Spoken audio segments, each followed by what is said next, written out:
बहुत समय पहले एक राजा था जो खुद के बारे में सोचता था कि वह बहुत ही नेक सोच, दयालु और दरिया दिली है। उसे लगता है कि वह स्थितियों को सही से समझने, हर बात पर न्याय करने और हर विषय में उचित विचार रखने वाला व्यक्ति है। राजा की 3 बेटियां थीं।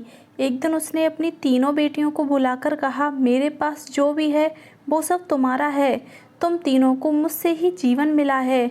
मेरी इच्छा अनुसार ही तुम तीनों का भूत, वर्तमान और भविष्य बना हुआ है, जो आगे भी ऐसे ही बना रहेगा।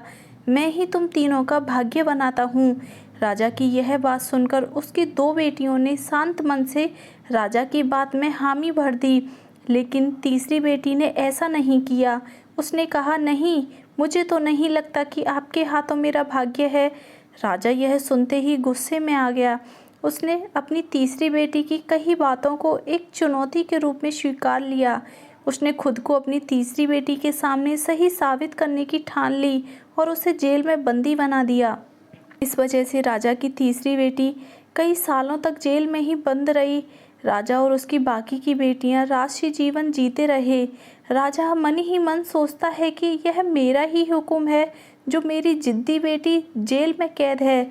लोगों को भी यही लग रहा होगा कि राजा का ही हुक्म है जो उसकी बेटी को ऐसा भाग्य मिला है। उसकी प्रजा के लोग भी यही सोचते होंगे।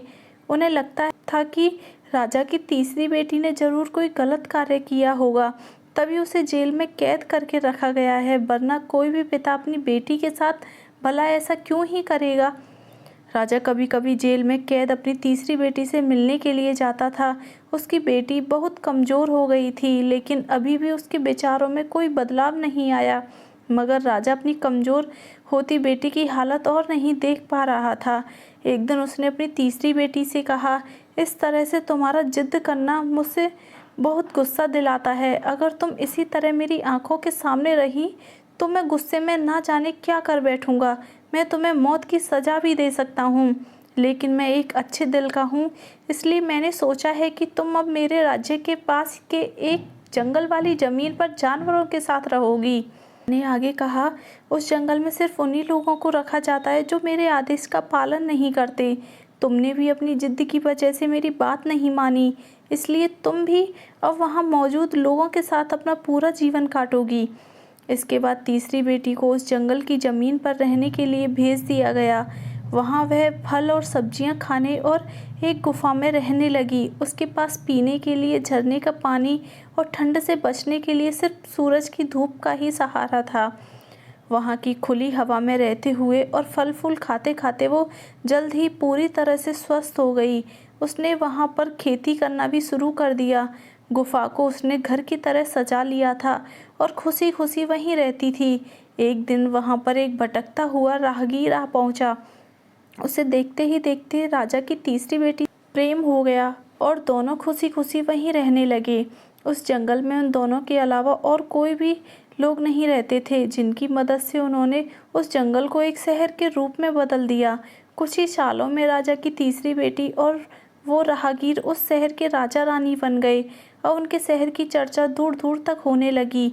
जैसे ही इसकी जानकारी राजा को मिली, वह उस जंगल में सब कुछ देखने के लिए पहुंच गया। जब उसने वहां की राजगद्दी पर अपनी बेटी को बैठे देखा और साथ में एक खूबसूरत युवक को, तो उसके होश उड़ गए। राजा की बेटी ने अपने महल में अपने पिता का पूरे सम्मान के साथ स्वागत किया। उसने अपने पिता से उसके बर्ताव व फैसले के लिए कुछ भी नहीं कहा। जैसे ही राजा वहां बैठा तो उसे एक आवाज़ सुनाई देने लगी जो कह रही थी कि हर इंसान स्वयं ही अपना भाग्य बनाता है, कोई अन्य इंसान किसी और का भाग्य नहीं बना सकता।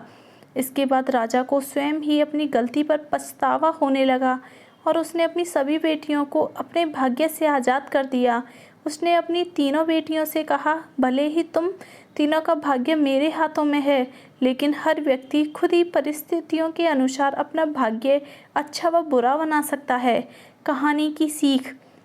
राजा और उसकी 3 बेटियों की कहानी हमें यह सीख देती है कि कोई भी व्यक्ति किसी का भाग्य बना या बिगाड़ नहीं सकता। हमारा भाग्य हम स्वयं अपने हाथों से बनाते हैं, जिसे हम अपनी सूझबूझ से बुरी परिस्थितियों में भी अच्छा बना सकते हैं।